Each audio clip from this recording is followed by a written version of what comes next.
worlds with help from you, our listeners. My name is Rob Hilferty, and I'm here with Unsui of Understandable Text Messages, Chris Prunty, along with our continued and honorable special guest, Daniel Quinn.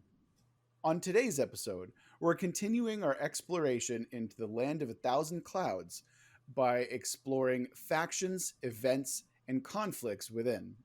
Today, we're going to be starting off with factions, and Chris, go ahead and give us yours. Give it to us. I'll give it to you. I can't wait to loop that and isolate that out. One of the factions that I came up was the fact that I really get this kind of Great Britain vibe from the Empire, and I don't know where that's coming from or if anyone feels that as well. But I based it off of kind of like the gunpowder plot / kind of colonies rebelling, and I wanted it to be that a group on this floating island put like satchel charges and like blew itself off of the island and then sped to get away. That's actually fucking insane, and I love it. And I that wanted sounds to call... like a Star Trek Voyager plot somehow. Yes. I wanted to call them the Ruin Moon Insurgency. Ooh, okay, I like the name too. Yeah. How many torpedoes do they have, Chris, to start with? A limited amount. I am not going to number them because that seems like putting yourself in a corner. Yeah. Is it at least 40 photon torpedoes? At least 40 photon. Okay, understood. Well, what questions do we have about this, Daniel? Yeah. Let's start there. So, what was their beef with the status quo in this? The city was called was it the City of Endless Summer, or what did we call it? The City of Endless something?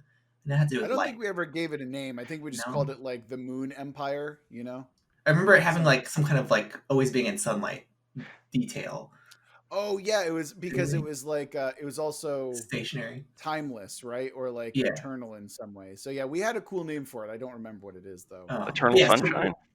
No. Yeah, maybe it was. That sounds like no, because Chris made that joke the last time. Damn it! I was really hoping I could segue it in again. But anyway, like, so what, in terms of what did they disagree with about the whole status quo? Well, we have been talking about them as being that they're gobbling up other little islands, taking their resources and stuff, and I just figured that there would be a group that is kind of against that. And what is the name of that movie that did very poorly? That was like Engine something. It was about like city. Don't you dare compare our setting to the Immortal Engines. That's fine. I wasn't comparing it. I was just saying that there are similarities. It's true. I refuse this reality. Okay, no. Okay. I never saw the movie, so I don't know. How dare you, sir? We're not cities are not drivable like Ford pickups that we're going around fighting people in. That's not what this is about. God damn it! Why not? Because that's not how this works. Okay, they're flyable, and also okay. I'm starting to see it, but there's a flyable. We've done BioShock Infinite version of Immortal Engines, but no. Okay, no. Yeah, I will gladly accept a BioShock Infinite reference, but I refuse an Immortal, and especially the movie. But anyway, continue on.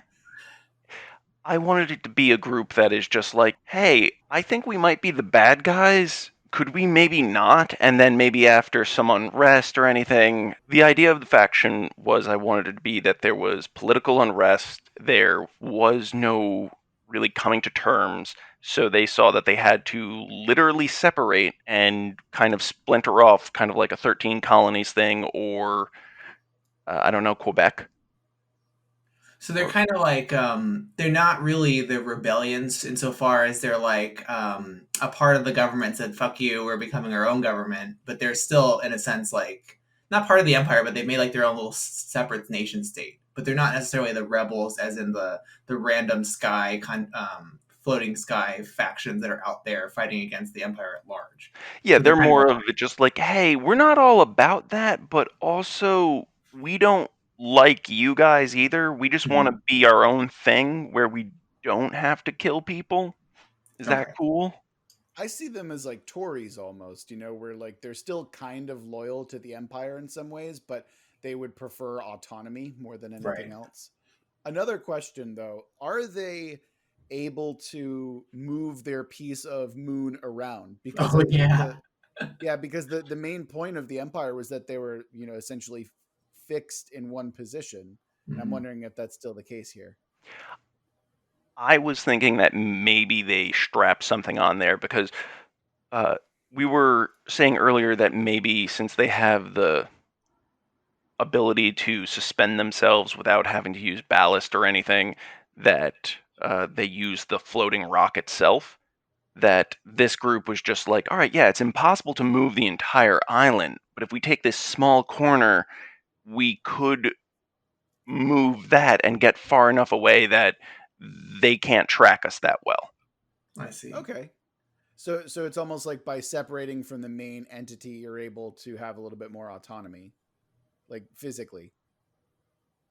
There's some opportunity too for like alliances that are unsteady to form. Like the real rebels would probably be uneasy about allying with them because they still believe in the concept of like a unified empire, but at the same time, like they could be helpful in skirmishes because they're fighting against the larger empire. Yeah, I also just love. I hope that your event that we're talking about is them blowing themselves away from the rest of the Empire moon because I I feel like that It'd be so is. cool.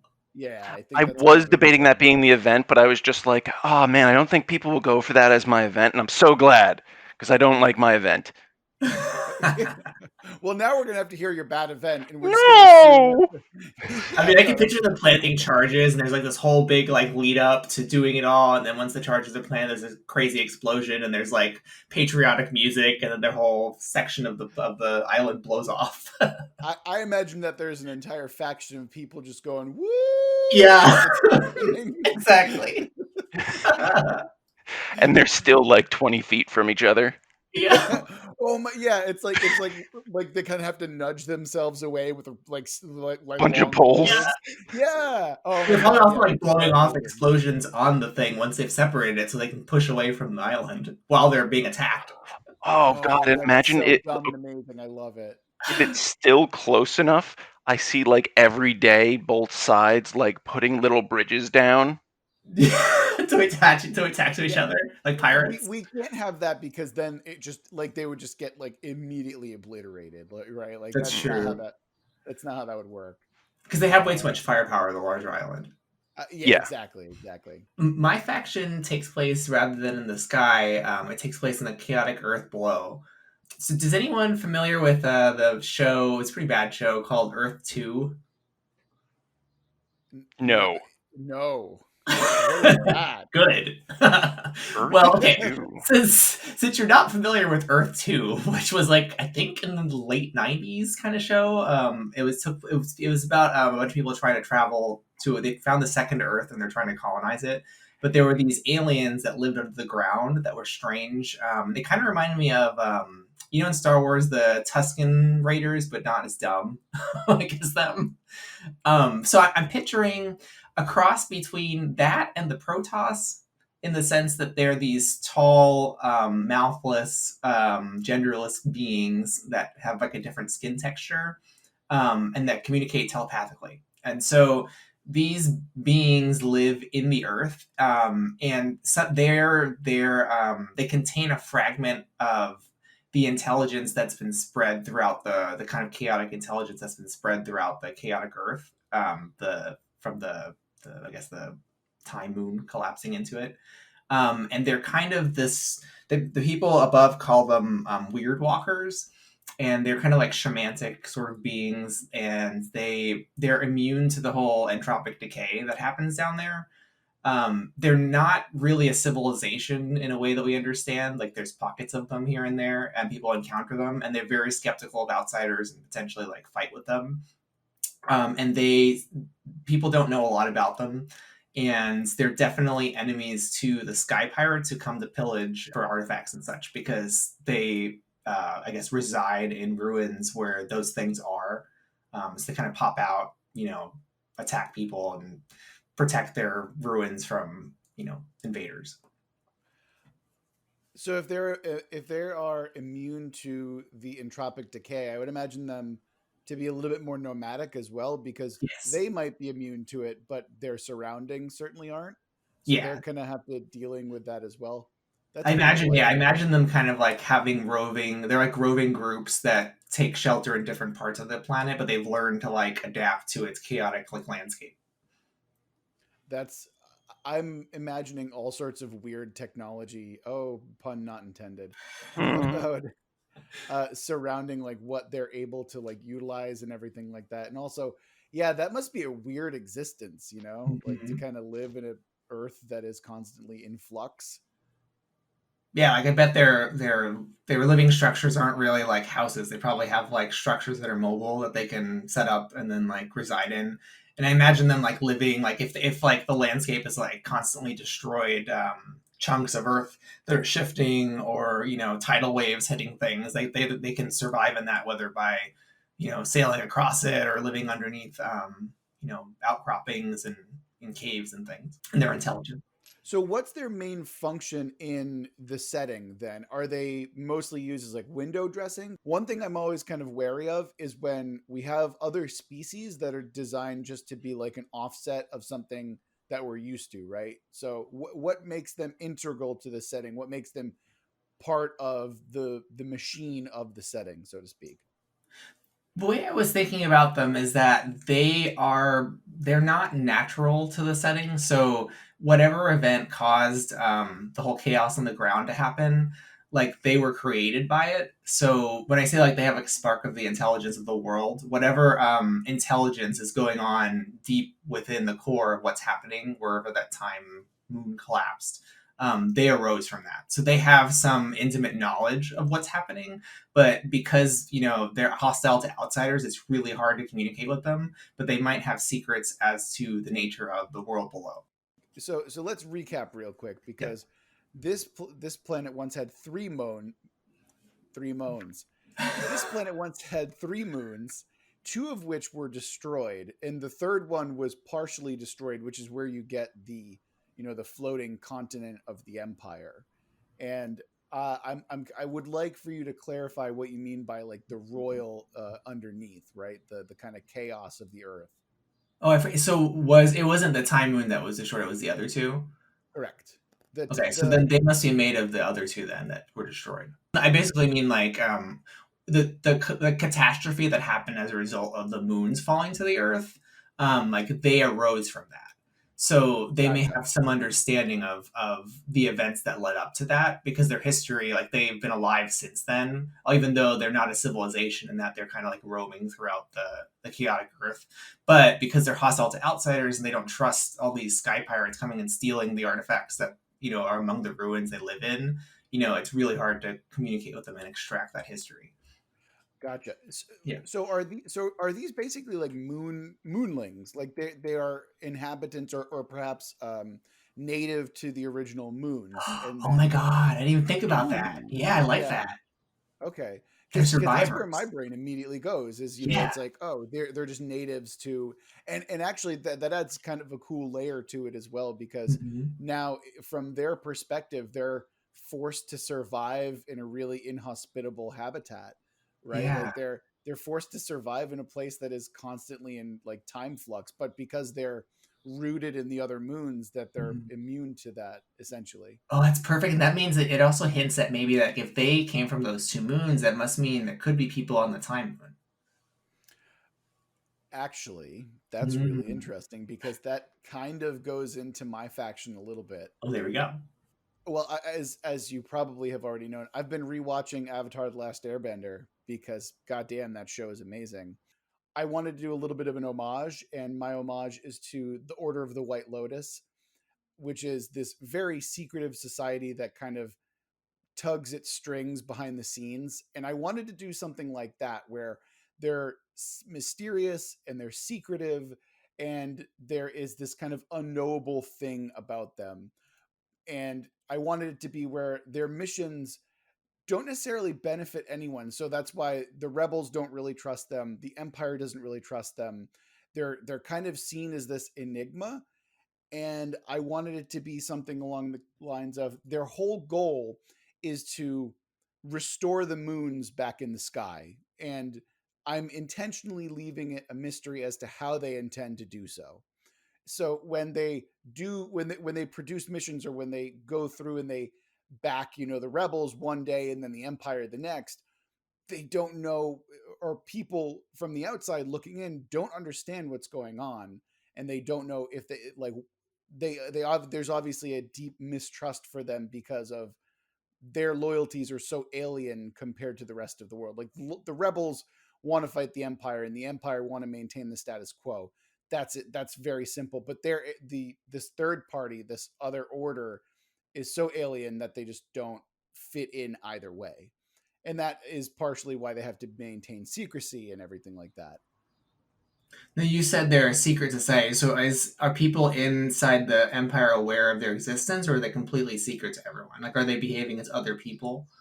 So I would say that they're more along the lines of a rumor more than Okay. anything else. It's kind of like, do they exist? Oh, that's an old wives' tale. They don't actually exist. It's like the Illuminati almost. Think of Right. it But you that don't way. know who belongs to it, basically. Right, right. What are Are you you a Okay. trying to say? Freemason? Yeah, exactly. Right. Like, are you a Freemason? Are you Illuminati? It's one of those type of clubs. And the reason that it actually kind of reminded me, or the reason that your point brought mine to mind, is because I wanted it to be that each of the moons has a totemic creature attached to it. So it's and they're more or less the ruling bodies behind this society, and they each represent one of the major fundamental forces of the universe. And my idea was you'd have the Sphinx, you'd have the Coatl, and a third one which I am leaving again intentionally vague because it would represent time. And these other two things, my motivation for them to get back together is because they just want to be joined back together again. It's like the three moons are essentially like siblings, and they miss being together, right?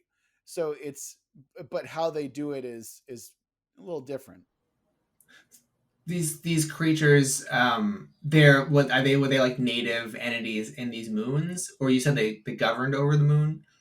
I would say that they're native creatures that are just immensely powerful. Okay. So and they so the reason I chose each one of them is because they represent an aspect of the universe that I Mhm. kind of appreciate. So for example, right, the Sphinx would represent reality.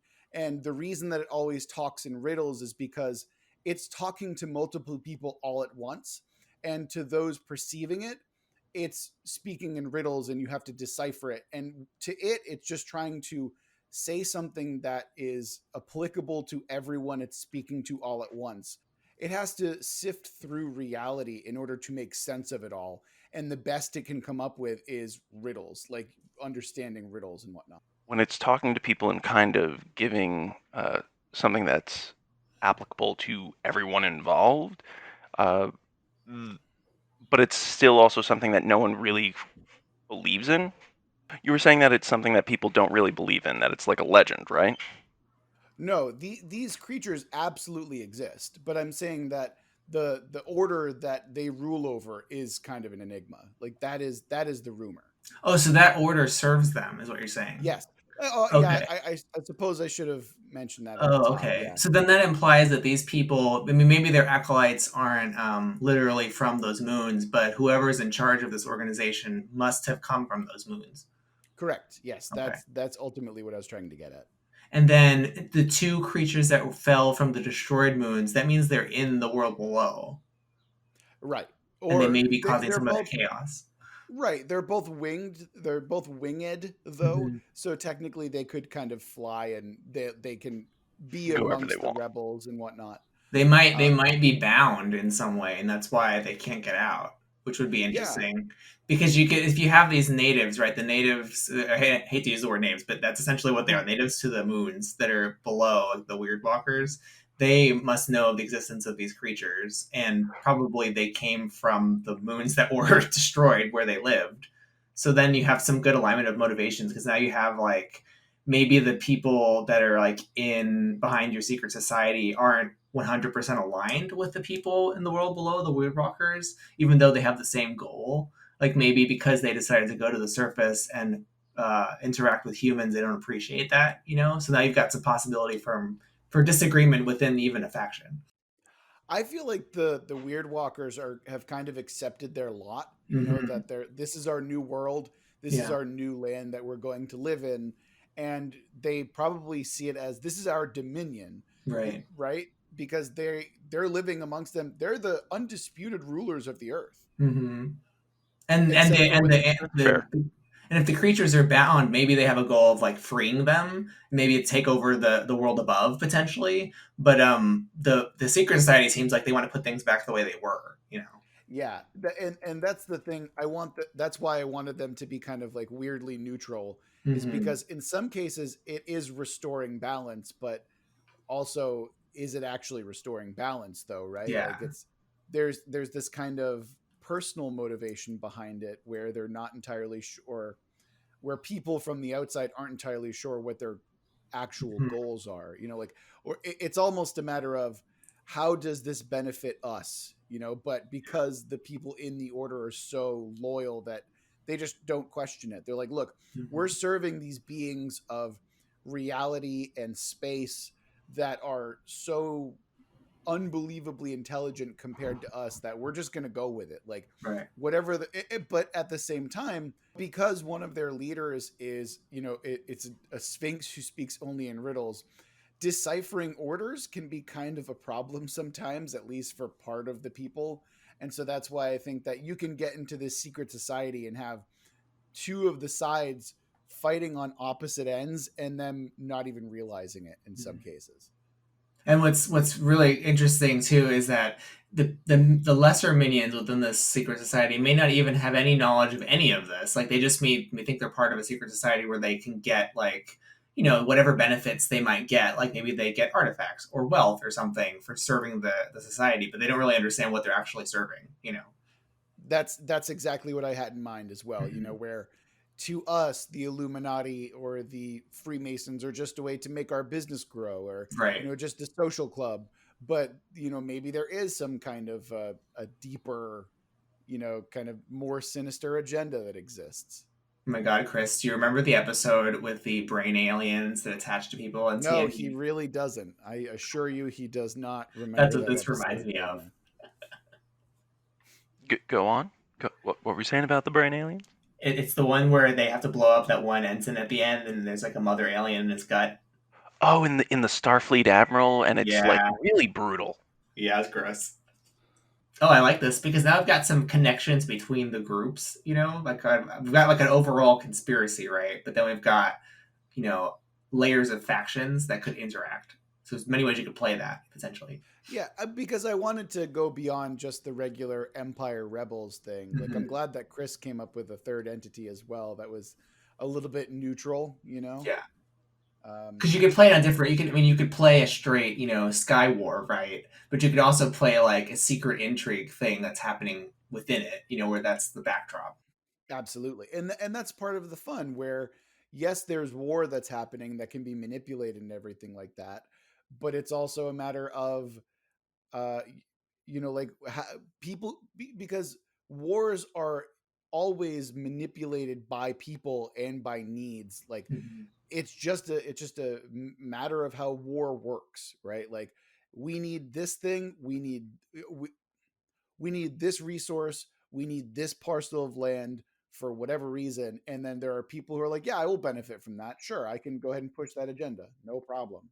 And actually that kind of curtails into my event, which, because you said war, I did want to get into that. And my event is called the War of Splintered Skies, which happened very recently, as a matter of fact. And it was essentially a massive world scale war that was so devastating to both sides that both the rebels and the empire are in a forced armistice, where both sides took such heavy losses that they basically don't have the means to go to war at the moment because they're rebuilding everything that they've lost. and it's kind of like so now my mind is the setting is now a simmering Cold War where it's a resource grab. It's how quickly can we rebuild our ships to get back in and strike at our enemy as quickly as possible. And it makes the main conceit of the setting, which is we have to go down to the surface in order to get resources and everything like that, even more important, because now there is a reason behind it. There's a threat that if we don't get these resources and we don't resupply ourselves and we don't, you know, build our ships faster than the enemy, then our entire way of life is dead and destroyed.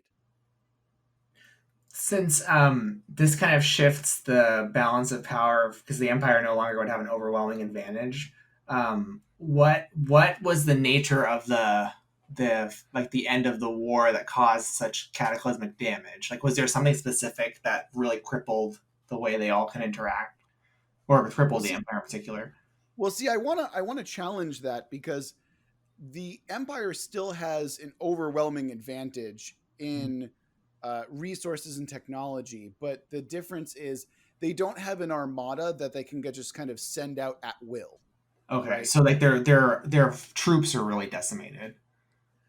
Well, I would say that it's not so much their troops, but it's the ships that they have, because they have Yeah. ships that are strictly in defense of the Empire, and they're not planning on leaving because again, they're a sitting duck compared to the rest of the factions. So they need to focus more on defense because they can't just fly away. We could tie Chris's thing in with that. Well, in the sense that like if there's an event that could have really crippled the standing army on all sides, like maybe the whole breaking off the piece of the empire was an enormous explosion that killed a lot of people. Oh, I could totally see that. Yeah. You could also be that maybe that section of the island or whatever was very industry heavy. Like maybe they were the like several factories or workers or armory or something was there, and they're like, oh crap, we can't replace those fast enough, and Yeah. we're in the middle of a war.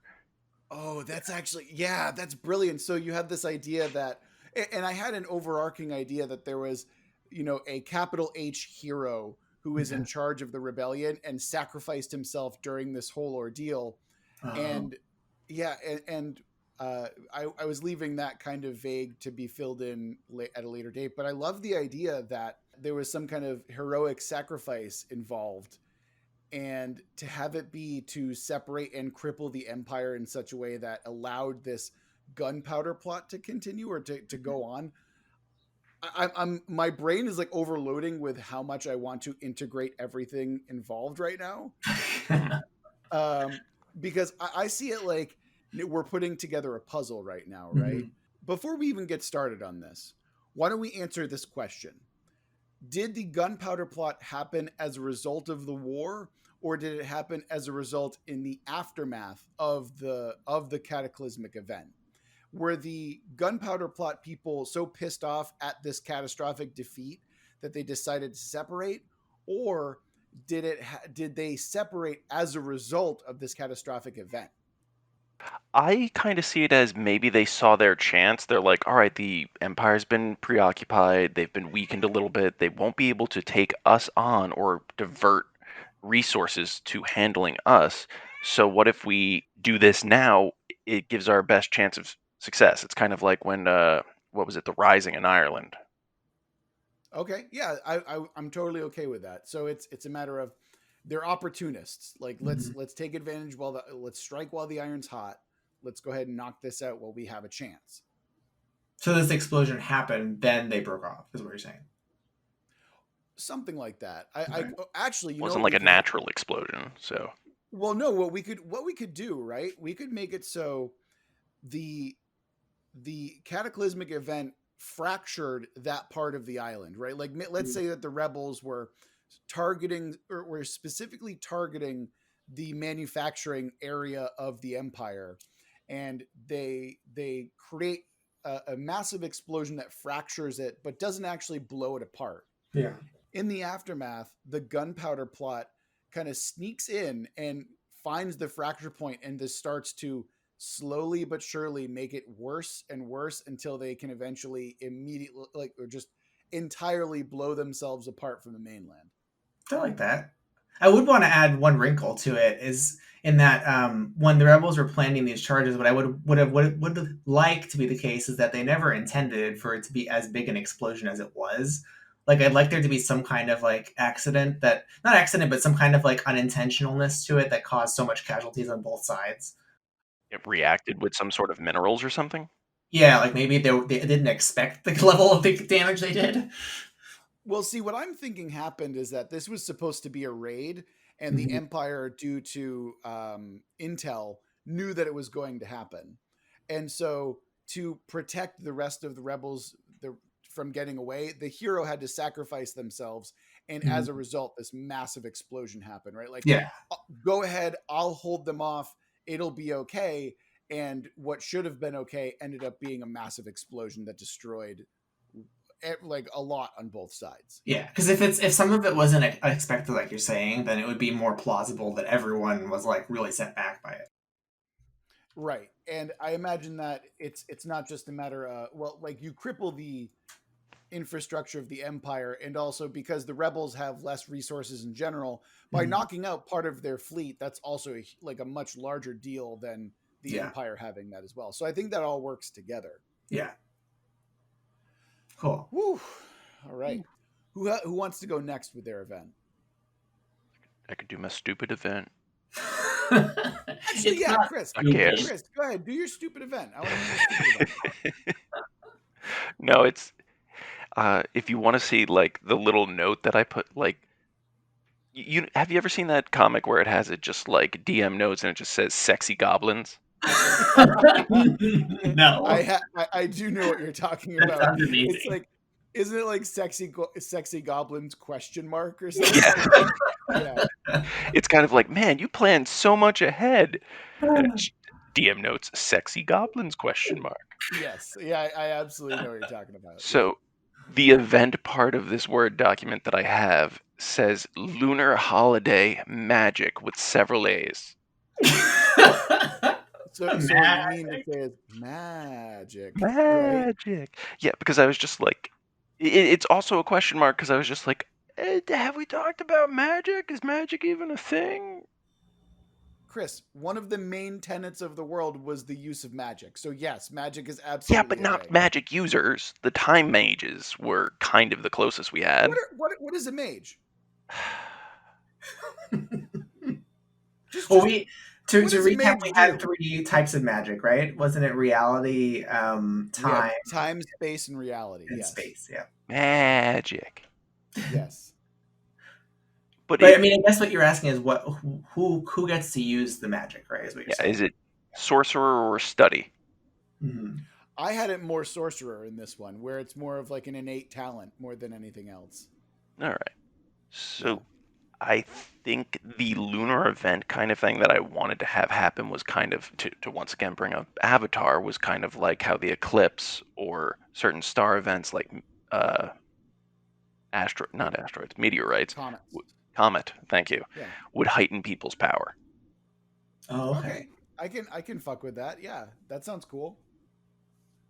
Yeah, because there's so much astronomical stuff happening. I mean, granted, the 2 of the moons are gone, but you have some interesting like alignment issues. Yeah, but also I had the idea of what happens on what should have been a lunar event that also affects magic when there's no moon. Because I mean, the stars are still in the same place. Like things should happen, maybe And not Really? necessarily remember good things.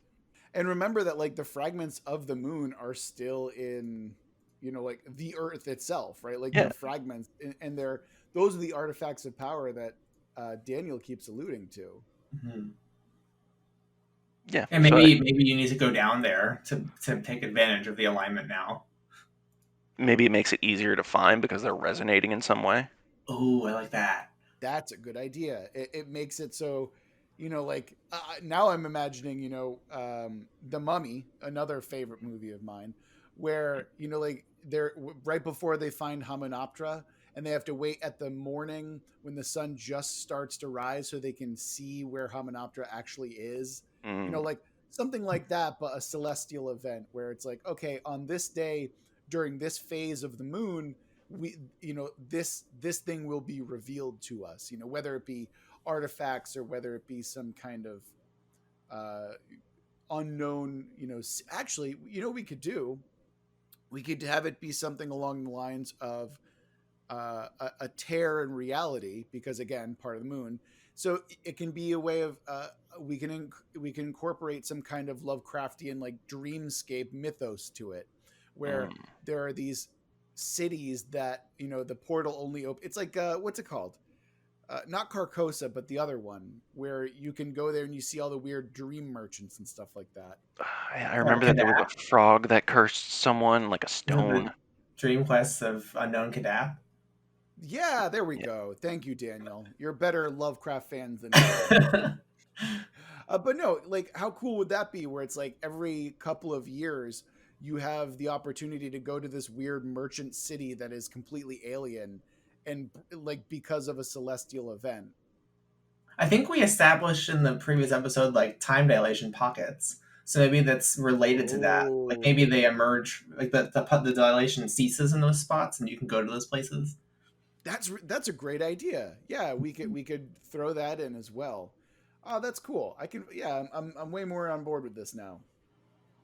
Well, what would really be neat too is like if there's this eclipse happening, that would prompt all the sky pirate slash treasure hunters to get to action, and it would also cause the weird walkers to come out, to defend it. Oh, well, I was actually thinking not even a defender, but like Mhm. maybe this is the one time where they're like, "Hey, look, we're on neutral ground here. Like like it's a truce. Like we have to go to the city. It Mhm. benefits everyone. Like just chill the fuck out. Be cool, weird walkers. Be cool Well, for I once in mean, your life." I imagine the weird walkers wouldn't want treasure hunters stealing their stuff, so they probably come out to defend their cities. Well, I guess, but I don't see those pockets of time dilated area where Mhm. tears in reality open new cities up. I don't think they see that as theirs. They see that as, oh, that's an autonomous person in a different reality. I respect their autonomy. Oh, so what are these? What are these cities that are being revealed? Are they like? Well, like I Are they said, parts of the they're moon? well, no, they're just revealed by that part of the moon. Oh, okay. Okay, so again, I thought I was explaining this better than I actually am. So imagine a celestial event, right? Like Chris was saying, let's say that it's supposed to be an eclipse, but there's no moon. But because the moon is now embedded into the earth itself, those pockets of time dilation open up, and so tears in reality happen, and you can go and visit traders from a dreamland or traders from a different reality. Oh, so they don't belong to this world. They're from kind of Not at like all. wherever. I see. Okay, I Right. got you. Okay, yeah, that makes sense. You could even throw something weird in there where it's just like, oh, and you definitely don't want to be in the market when the event ends. Yeah, that's what I'm hoping. I want to throw like this is the bit of really weird shit like that I want to throw in, because like I want it to be where up in the sky, that's where the normal shit is, right? Like that, and that's the fun part, right? Where the sky is normal. It's when you get to the ground that it's like, oh, there is all sorts of weird shit down here, like the weird walkers and like dream portals to Carcosa and shit like that, right? And when you get to the earth and you enter, it's like, oh, you don't want to get stuck here, because then you become part of the dreamscape and you're not allowed back into our world, but you can still reap the rewards of visiting those cities, There could be whatever two that. eclipses too, one for each moon, right? So if there's the reality eclipse, might be what you're describing, and then the other one was the other one time, reality, Ooh, I and like that. Yeah. space. Yeah, So space might do something different on that lunar day. yeah, absolutely. I think I was just giving an example of one of them, but I think you're Mhm. you're spot on when you say that there should be multiple effects. Yeah. Oh my God. What was the time? The time? Maybe the time eclipse, like entropy ceases for that time. I actually think it's the opposite. I think that we're currently experiencing that celestial effect Oh, all the permanently. time. Oh, I see. Yeah. That's interesting. So Yeah. would be, oh, what would space be? Oh Space. God. I mean, it could fuck up distances, but that's kind of literal. It could also Yeah. just be spatial in the sense of it's multiple markets on top of each other at once. Oh So no, like that's too terrifying to me to think that like you're now like looking at four different people all at the same time. Like that's oh, ugh. you know what you can do? You can spin it off that. Like it's an MC Escher kind of thing. If you did like a multiply connected space, so in like kind of like weird physics stuff, you can have like higher dimensional spaces where say you open a door and it actually opens the door onto a space that's like hundreds of miles away because you're taking a different route to get there essentially, like extra dimension of space to do it. Maybe it like connects up the world in a way that doesn't make sense. So like if I could open a door somewhere below and end up on the sky, you know? Oh, or so you basically create little like portals or teleports, like or teleportals everywhere in the world. Yeah, and I mean, I imagine if the secret society has an awareness of how the moons work, they might use this as an opportunity to get places that they couldn't get to previously. You know. Yeah, absolutely. Yeah, okay. I'm Any down with door. this. Mm-hmm. Ow. Or actually, it also reminds me a little bit of the oh, what's the name of it? There, it's from Black Leopard, Red Wolf by Marlon James, where it's like these people who are able to. There are like 13 gates, Mm-hmm. and you have to go through them in a specific order, and you can't go backwards, but it allows for teleportation. Oh yeah, Um, something weird like that would be cool. You know, yeah, I love weird little rules attached to magic. maybe it's a way. Maybe only on that lunar day you can use the tricks to get to the time moon. Oh yeah. Oh man. You Yeah, could it's a even way back to the moon. Yeah. Oh, that's crazy. Yeah, okay, I can fuck with that. This setting is so weird now. Like, I was like kind of going over like a straightforward adventure thing, and now that we're adding like Earth stuff, it's like, oh, this is going way off the fucking rails. Where it's like the most boring thing about our setting is Sky Pirate Rebels and Moon Empire. It's like, yeah, that's like cookie cutter, and then like everything surrounding it is like fucking bizarre. Ah, I like that though. I'm liking that because you can have just a straightforward adventure with Sky Pirates and everything like that. But if you want, you can also explore the very strange reality of the Earth below. I'm Go to the totally time down moon. with this. Yeah, yeah, maybe. I'm also trying to think of what that astronomical event would be when multiple planets line up. it's a celestial convergence. Convergence? Yeah, that's when like all this. It's basically when the moons and planets align in a certain Mhm. way. It's called a celestial convergence. Yeah, So it's like, various objects. yeah. The event I was thinking about, I called the first expedition, and the premise, and now who carries it out doesn't really matter if you can swap that out. But the premise was that a time wizard in the distant past, but after the collapse of the moon, so sometime between before the present, but after when the whole moon situation happened, traveled into the Earth with a bunch of followers, deep into the ocean and the chaotic landscape to search for, I guess, the moons. Like I had written down the source of the world's power, but we know that that's really the moons. So to find, I assume then that this time wizard's actually searching for the two creatures potentially. Now their expedition, in terms of lore and how this would add to a world, their expedition took years. And they faced all kinds of trials, and the only reason they survived is because they had the time wizards to kind of fend off the entropic decay.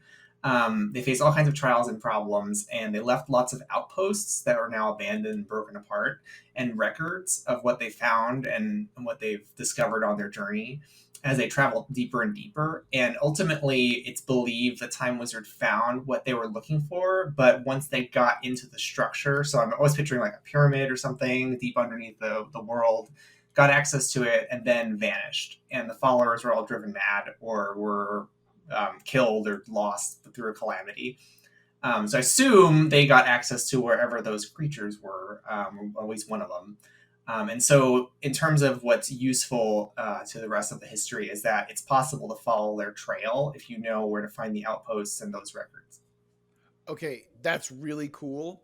I just thought of something as as you were talking about that. Mhm. Those outposts are made out of larger fragments of the moon Oh yeah. because So they're made of moonstone, and they're immune to entropic decay, which is why that you can still kind of find them as To travel markers. for them. Yeah. Yes, absolutely. It's a way And to then step your way to the beasts.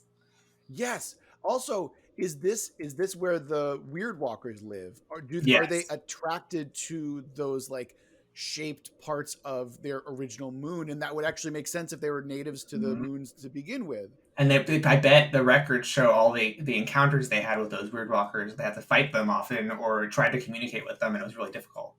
Yes. Oh yeah. Or actually maybe part of it is like the time mage had the ability to communicate with the weird walkers, or maybe it starts off as, like you have factions of different weird walkers, right, where Yeah. some of them are originally hostile, and And some then they the learned to deeper you communicate. go, yeah, the deeper you go, the more that the time mage realized, oh, these are actually just different people, we Mm-hmm. can communicate with them. So it shows a level of understanding and learning through the people itself, that the people I bet themselves. once they got to the doorway, he might have had some Weird Walker allies, who were trying to figure it out with him, or her. Absolutely. Mhm. Yeah, that's how it has to be. Yes. Yeah. Speaking of these like moon beasts, originally I had the idea that they originally were essentially they're trapped in part of the moons that they're from, Yeah. and that's why they're actually out and about in the world. And so the third one, which is the reason why I left it kind of mysterious, is that it's still trapped in the time moon somewhere, Mm-hmm. where whether it be in the and I also wanted to curtail into it as well, where uh, it's trapped in the chunk of the time moon that makes up the empire, and the faceless emperor himself is actually that moon beast. Oh, that would be interesting. Yeah, I was yeah, also, as you were saying that, I was thinking too, like that seems to imply if they were originally trapped on their moons, that the Weird Walker people were actually enslaving them, and so the relationship between the beasts and the Weird Walkers isn't positive as people probably assume. It's actually negative. yeah. It's not like they worship them. It's like, no, we Hmm. were imprisoning them for a reason, To that rule. kind of thing. Yeah. Or oh yeah, maybe the weird walkers It's like fucked up. drew power from those, like from the Oh, moon. and they rule the world below from the moons. Yeah, there we Mhm. go. So now Okay. they have some kind of like resentment because they used to rule this world that's now ruined. This is okay. This is like getting so fucking. Oh man, I love I Dark. love building this shit with you guys, because like you never know where you're going to end No up. idea. It's like, whoa, like I'm sure that when we started this episode compared to right now, Uh huh. we had completely different ideas of where we were going, and now through the building process, it's like this is crazy. Like we're Some getting Final like Fantasy so shit right here, like yeah, we're classic. getting like deep in the weeds with this shit. Yeah, that's awesome. Okay. So the conflict I had in mind, we essentially covered to some extent because you invented that secret society. What I had in mind is that there was a conspiracy within the empire that there were supposed to be different kind of political groups within that group. Like one is one that worships the autocrat, one is aligned with the rebels, and then one just wants to consolidate power for themselves. But honestly, those could just be the different kinds of personalities you encounter in the polity of the city. And I think when you have your the secret society, that's essentially the ones who worship the autocrat because they follow its pronouncements secretly. So I think we've covered essentially my conflict, which is having that conspiracy in place, because that's what they're doing. I love conspiracies, obviously, as I've discussed. Um, yeah, my I feel like I've touched on my conflict as well a little bit, because I Mhm. had this idea that after the hero sacrificed themselves to break off the part of the moon, um, they that was the glue that was holding the rebel alliance together. And Oh, so I see. now you start to see, like there's now a power gap, and will the empire, or will the alliance rather, fracture and fall apart, or are people trying to push their own hero and be like, no, this is the hero we're going to follow now, this is the one. It's Mhm. like almost prophesize that. And that's the other point that I forgot to mention, is that this hero, capital H, was supposed to be the one. It was prophesized to end the war, and it was prophesized to destroy the empire, But now that hero who was prophesized is dead, they realize that the prophecies don't really work very well anymore. And so they're trying to push their own agenda, essentially. No, that makes sense. It kind of fills in some holes. Yeah. And Chris, what was your conflict? Sexy goblins. Sexy goblins. It's a huge conflict. It affects millions of us. My conflict that I had in mind is not so much like a people versus people thing or anything. I really just wanted something that was against nature, that was in the sky, like some horrible broken sky like thing. And I'm not even sure if that would count as a conflict, but it is something that people have to overcome constantly. I was picturing kind of like the red spot on Jupiter, or if you've ever played the Stalker series, I think they're called I think it's called an emissions event. It's where in the Stalker series, like the power plant would vent and then outside would just be destroyed. I wanted something that the act of the moons colliding with the planet cause some sort of spatial and other thing that was in the sky itself, because we do have the sky being a safe place, but I want something there that doesn't make it all just normal weather patterns and such. Like a natural disturbance. Yeah. Also, if you've ever read, well, I know you've read, Rob, but The Scar by China Mayville. I haven't read that one from him. I only read the first one and part of it. I didn't like it. Yeah, you read the first 10 pages of Predator Street Station. First 50 pages, thank you. No, it's like a 700-page book. That's basically 10 pages. He got the foreword. It's still 50. I swear to God, Daniel. Okay, yes. What about the Scar are you talking about, Chris? Just that area that they were going to, where there's like this open wound in the ocean that doesn't make any sense. Mm-hmm. And I kind of wanted the mystery of that. I wanted something that, like, maybe it's a dust storm of moon dust or something that just causes, like, oh yeah, that's a vortex of time, space, and reality. You do not want to go into that. Yeah, okay, I'm cool with that. I like natural moon disasters for sure. Yeah. Could you have some of the ecosystem of the moon spill into the sky? Like, it would be neat if they were also sentient or just creatures of some kind from the moon that fly around up there. Yeah. The idea pretty much comes from not just what was listed above, but do you remember in Mad Max when they were going through the dust storm? Yeah. Yes. I love that kind of events when it happens. It like heightens the danger and the action and everything, and I just want that. Yeah. Why can't we have time storms then, right? Like, we already have these moments of time dilation. Why not have it so, like, there are storms that actively warp time, whether it be like it reverts you or it speeds it, like we were talking about the entropy. Why not have it be so, so as opposed to having time speed up, maybe these storms that occur naturally, they reverse time. So it's like you enter the storm and it's like, oh, I'm a baby now. Dear God, my whole crew is dead because we can't pilot a ship with babies. Should the storms have a time aspect, though, since the destroyed moons were reality in space? Like the destroyed moons, you said that these disturbances are caused by the moons having fallen. So, like, the aspects that fell were reality in space, right? Uh-huh. And a little bit of time. And part of time. Yes. Oh, a little bit of time is true. Yeah, there was a chunk. Because, see, what I was thinking, right? Like, if we have time, like entropy, right? Why not have a storm where, like, you and your captain go through the storm and time goes back so fast that you de-evolve into, like, lizard or something like that? I like the way there.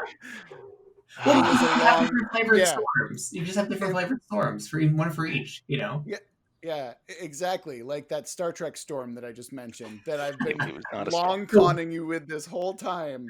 I hate you. Such a passion. I mean, the reality one could dump a bunch of, like, weird creatures that attack them. The time one could, like, have inverse entropy, like you're saying. And the space one, maybe it, like, flings you distances you didn't expect, Oh, wait, no. For the time one, what if you go into the storm and then you come out and it's a different time? Oh, so it Yeah. actually is a Yeah, so it could time be like travel. 50 years later, and you're just like, oh, damn it, that is so many Star Trek episodes. That's that's a real dilation storm. And then like maybe part of and that's why you don't want to like Mm-hmm. yeah, okay, yeah, that's This fine. fleet of That's the Empire ships went into the storm and came out 100 years later, only to realize that they had already lost the war. oh yeah, this is classic Star Those Trek are shit. really dangerous. Yeah. Or can you imagine like uh getting backup from a fleet that existed 30 years ago? Like just when you need it the most? Yep. You know, like you could that's cool. All right, yeah. This is fun. I can fuck around with this. Mm, Guys, this is a long episode. yeah. This is a long episode. This is a long one. But I think I've had a lot of fun, and I think you have too. Hopefully, people are still listening to us despite all the moon madness that's going on right now. That's actually Yeah. All right. I think we're going to wrap up here. Join us next time when we talk about how to utilize parts of our setting for. Man, there's so much to mine here. Like that's we're going to give you plot hooks where you can drop in your setting, where you can write your own stories, where you can tell your own tales. That's what next episode's going to be about. If you want to send us your own weird setting that we can add time stuff to, and like moon creatures and all that, just go ahead and send us an email at worldbuildwithus@gmail.com. Or if you prefer Twitter, you can go ahead and send us a Twitter at Let's World Build. That's fine too. Until next time, remember that we love you very much, and you're going to get through next week with us. Until then.